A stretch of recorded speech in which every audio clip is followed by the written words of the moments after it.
Hi class, so catenary cables.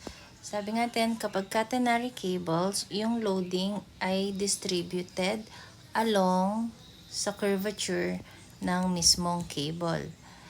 So, ito yung mga dimensions sa catenary cable. Okay. Meron tayong, syempre, supports. Merong A at B. Dito sa example illustration natin, magkaiba ang height ng point A at ng point B. So, yung sa lowest point nila, it is called point O. So, ang height ni point A mula point O is HA. So, magkaiba ang height niya from point B. So, ang height ni point B to point O is HB. So, mas mataas si HB. And then, yung bottom point nila is point O. So, for catenary cables, or also pati dun sa parabolic cable, ang lowest tension na nangyayari sa buong span ng cable happens or it is located dun sa point O. Sa point O, nandoon ang lowest tension force sa buong kable na yon. So, ibig sabihin, kapag nandito ka sa point na yon, mas mataas na ang tension doon kumpara dun sa tension sa point O. Kapag nandito ka na, mas mataas na ang tension nito kumpara dito tsaka dito sa mga nasa baba niya. So, ibig sabihin, ang highest tension occurs dun sa support kasi yun ang pinakamataas. So, meron tayong support B at support A. So, kada support may tension. Ito si TB, ito si TA. So, on this side, sa side ni TB, ang highest na tension is TB. At yung mga points sa baba niya are lower than TB.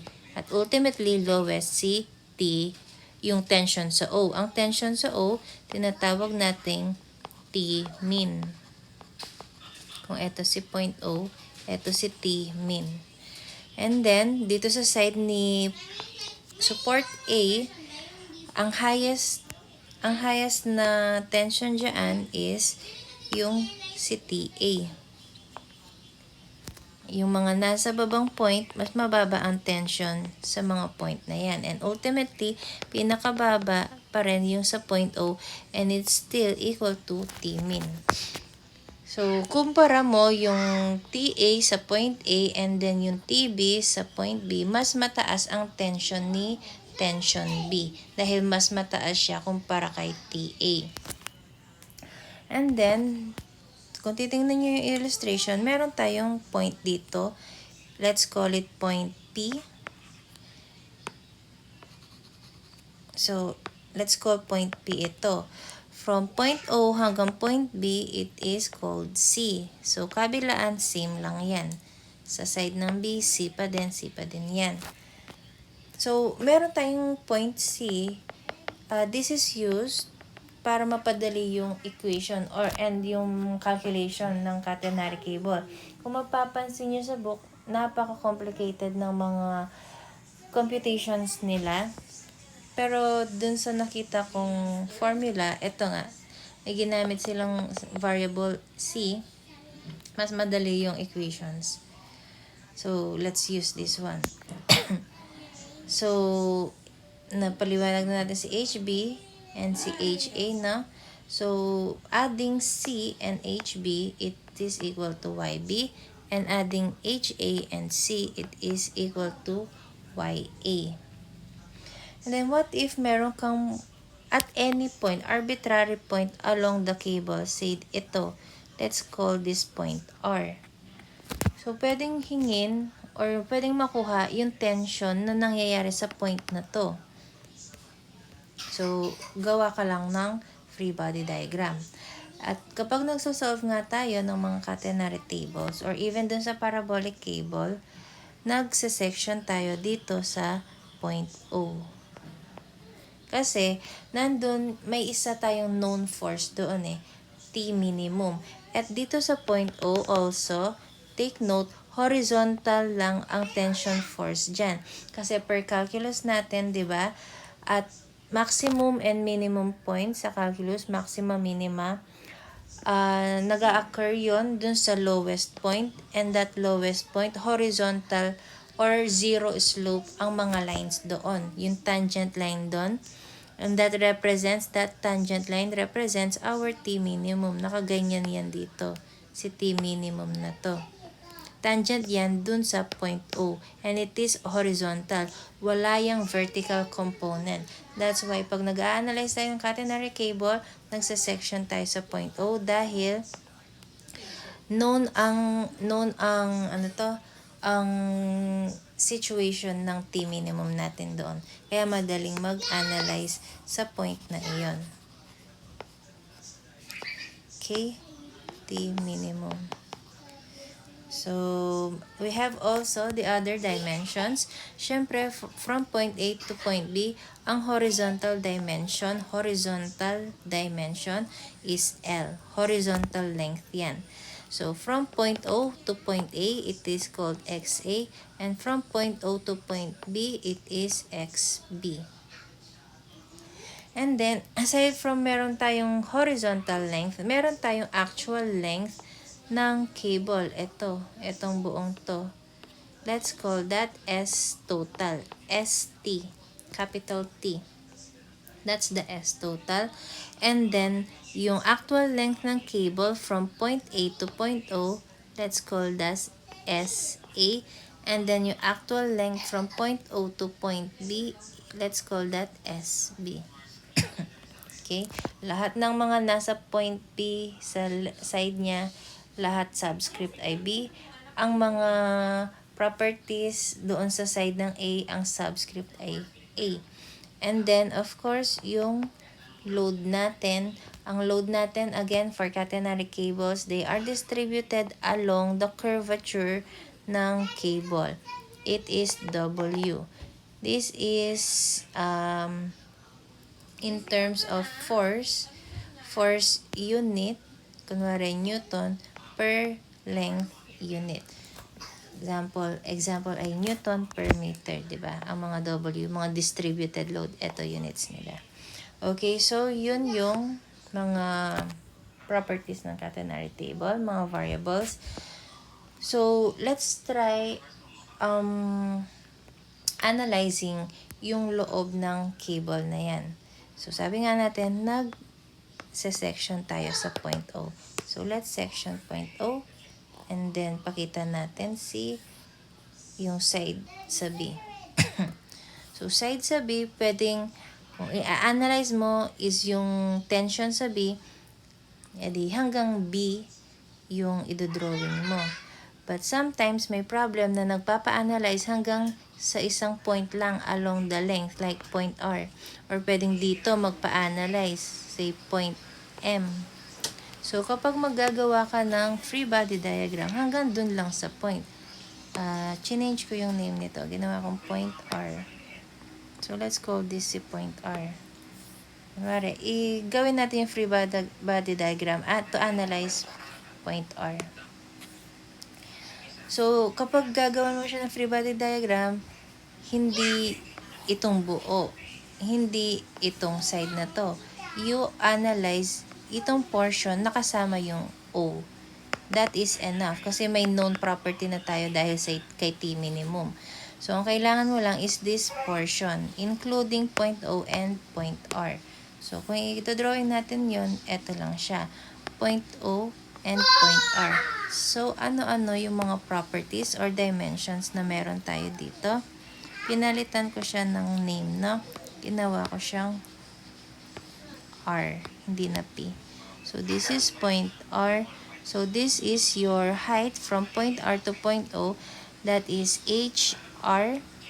And then, syempre, ito yung point natin. This is, tinawag na nating P. ito, yung point P, that is below ng point O. And then, from point P to point O, C tayo. And then, HR plus C, we have YR. And then, sa horizontal dimensioning, horizontal dimensions, from point O to point R, horizontal dimension, we call it XR. Okay? So, kung meron tayong tension, syempre, sa point O, meron tayong tension dyan. Syempre, tension away from the point. So, we call that T minimum. Yan ang pinakamaliit na tension sa buong section ng cable. And then, kung ito ang point R, ano ang tension dito? So, tension dyan ay, of course, ganyan, di ba? Tangent. So, this is, let's call this TR. So, ayan na yung mga variables mo sa catenary cable mo, sa free body diagram. What if, problem is C point B. Pinapakuha niya yung TB mo. So, paano mo lalagyan ng free body diagram? So, still, reference always natin si point O. So, mag-free body diagram ka from point O hanggang point B. So, paano natin i-illustrate iyon? So, let's draw si point O, and then ito si point B. Sa point B, meron kang tension na TB. Sa point O, ganun pa rin, si T-min pa rin. And then, meron kang uniformly distributed load. No. Kumain ka na doon. Isara mo yung pinto. So, this is still W. Naksara mo yung pinto. And then, ano yung mga dimensions? Oh, nakalimutan ko si P. Ilagay ko si P. P is below point O. So, nandito si point P. So, ano yung mga dimensions natin? Dimension from point O. Sumobra. Point O to point B. We call that HB. This is always C, yung point O to point P. And then, itong HB plus C, this is YB. And then, sa horizontal dimensions, this is XB. So, ganun natin siyang i-illustrate. So, yung mga tawag dito? Formulas. Ito nga ang 4, di ba?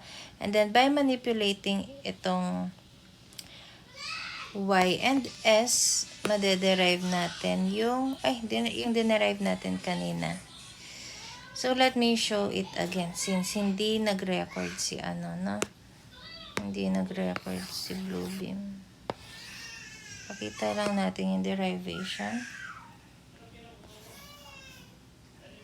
So, using itong dalawang equations na to, this and this, square down natin sila. So, square, and then subtract. Makakakuha tayo ng dalawang equations na pwedeng magamit depende sa mga ibang problem, kanan. So, let's square yung y equation muna. Is y, and then c squared, cosine. Cosine hyperbolic squared xc, then squared din si s squared, c squared sine hyperbolic squared x over c, then isa-subtract daw. So, this buong term yan. So, y squared minus s squared equal, since isang term to, ima-minus natin silang dalawa. And then, may common terms, may common variable, pwede natin ilabas si C2. Magiging itsura niyan, C2, cosine hyperbolic squared yun, x over c, minus sine hyperbolic squared xc. Ayan siya. And then, by trigo identities, meron tayong identity sa trigo na ganyan. minus sine h squared x equals 1. So, itong buong quantity pala na to equals lang sa 1.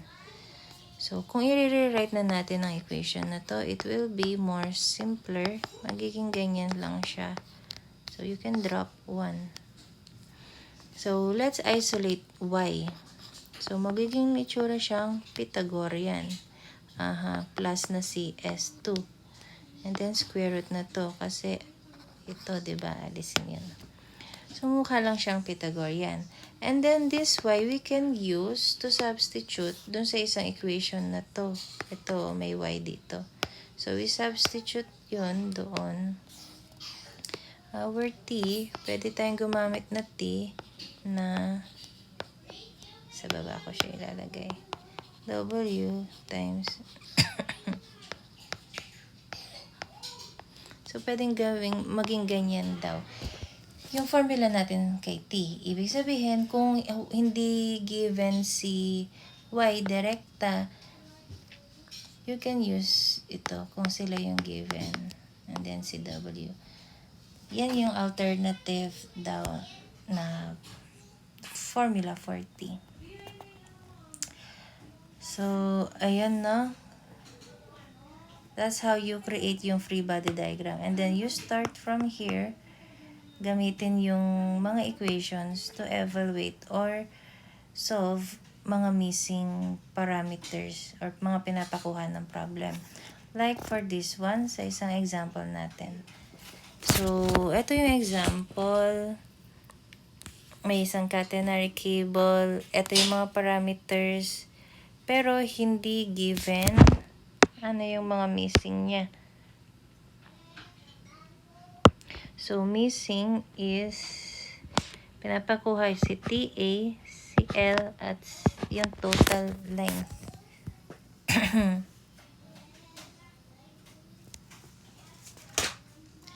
So, hindi ko nasulat. Given dito ang H, B, H, A. HB dyan ay HB ay 8 meters. Ang HA dyan ay 4 meters. So, yun lang yung given ng problem. Tsaka, itong 500 Newton and 15 na W. So, na-solve na natin ito kanina. So, repeat ko lang, no? So, first, we have this, so may problem na tayo. So, we check our equations. So, to get, first, pinapakuha niya una si TA. How do we get TA? Ito yung mga formula natin. So, meron tayong formula na ganito. Let's use itong simple formula. Sabi nga natin, that formula is generic. Ibig sabihin, you can use that. Sulat ko muna. T is equal to WY.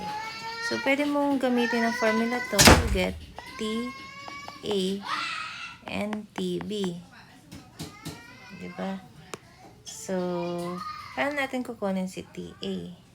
So, TA is equal to W. So, kung A ito, parameter na gagawin for Y is YA. Ang W constant yan. Walang YA, walang YB. Isa lang ang load natin, di ba? The same sa C. Itong C. Walang CA, walang CB.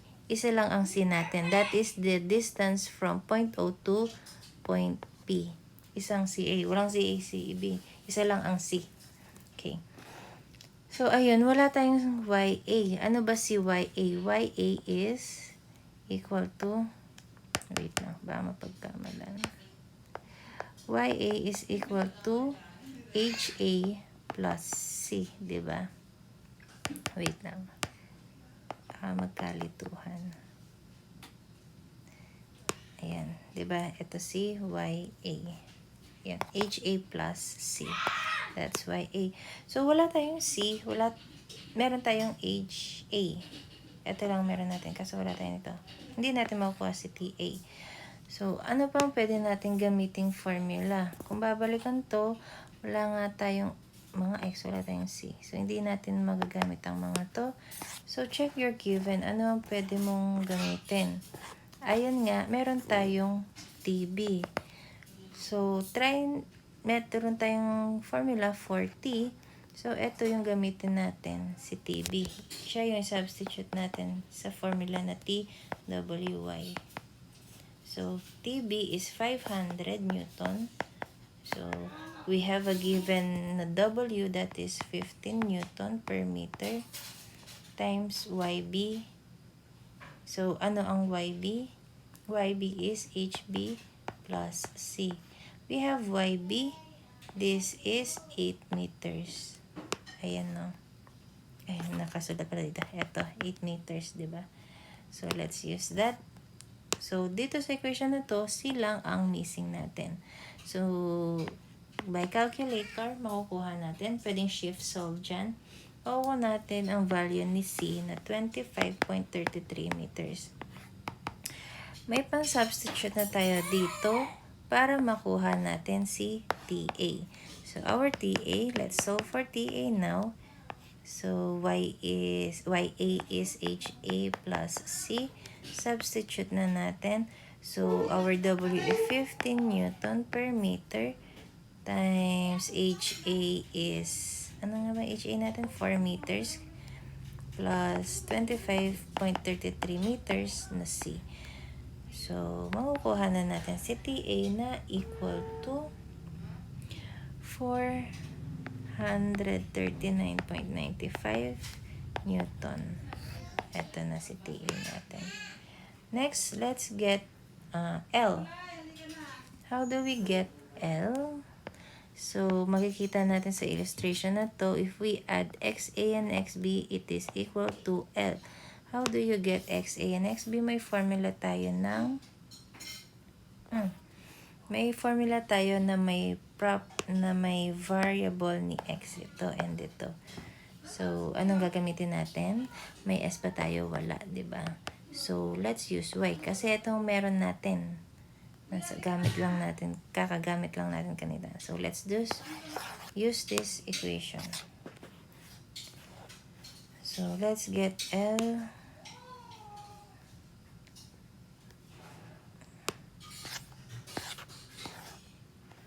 So, we're done with A.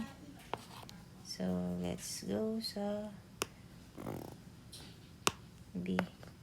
Let's get L. So, gagamitin natin ng equation is yung Y. Y, C, cosine, X over C. So, meron tayong Y. We just need to choose if mauna ba si YA or si YB. Sabi nga natin kanina, this is generic. So, kung pang A or pang side B. So, unahin natin si YA. So, C, sabi na, si C nga, lagi lang C yan. Walang CA, walang CB. So, meron tayong XA, may XB. So, since A tayo, so, XA. So, meron tayong value ng C. Meron tayong value ng A. Explode natin si YA. YA is HA plus C, diba? Meron tayong HA, it is equal to 4 meters. So, substitute nyo lang yung mga values. Ayan. Ang missing lang natin is XA. Makukuha natin. So, by shift solve, makukuha nyo si XA. And it is equal to nasaan XA ko?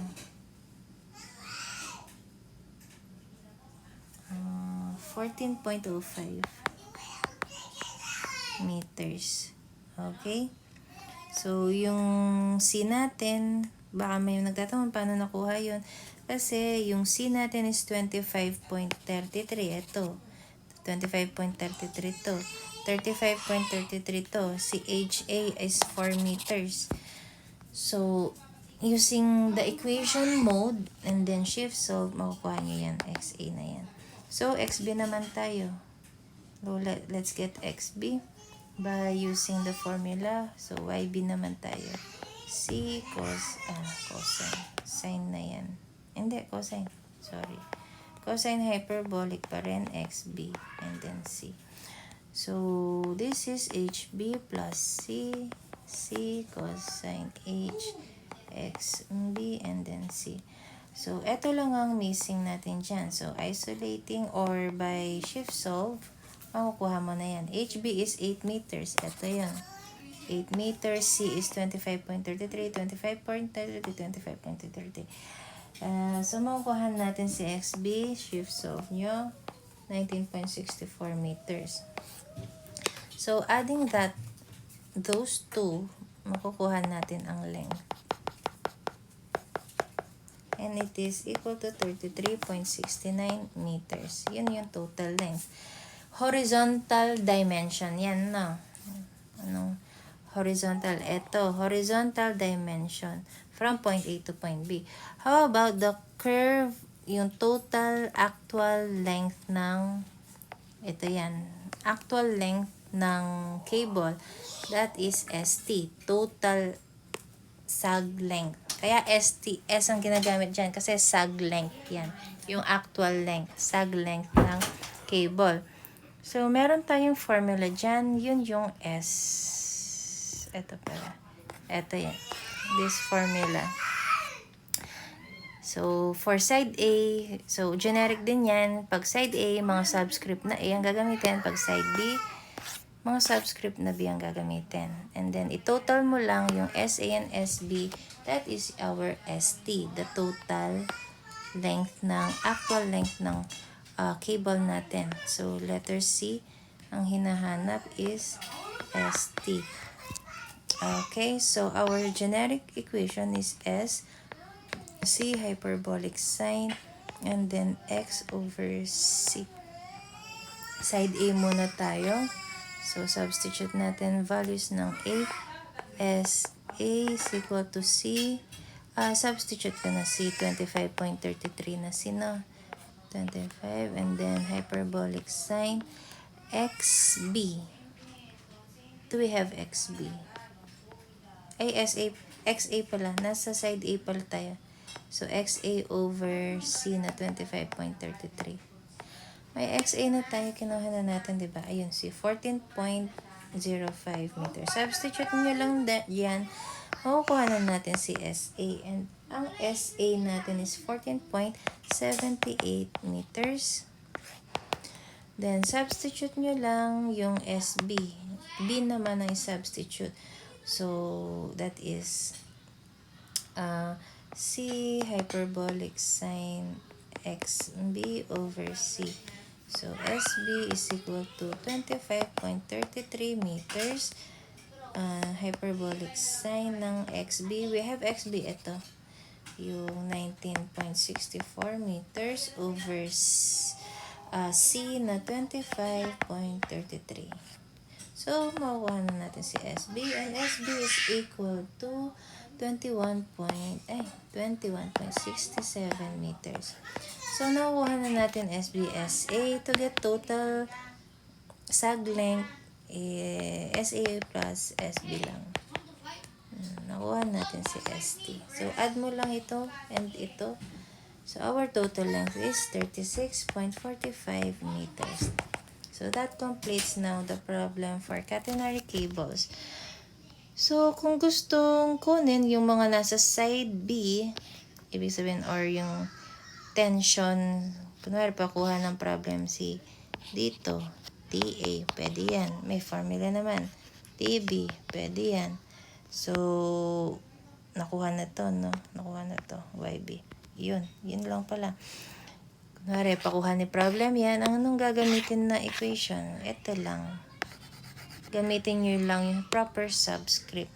Kasi meron naman tayong value na ng W, yung ito, yung 15 na to. And then may YA and YB na tayo. So, you can readily get TA and TB. What if humingi si problem, nagpa-evaluate si problem at point na to, say point R.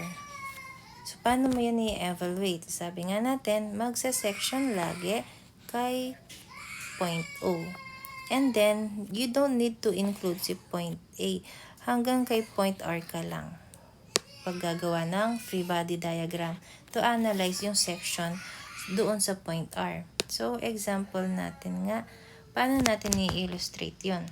So, create a curve. Lakihan ko lang yung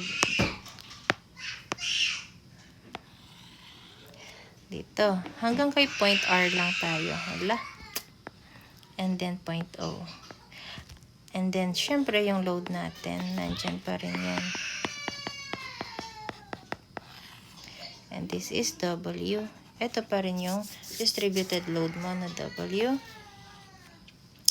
And then, dimensionan mo na siya. Ay, teka, nag-off. So, dimensionan mo siya.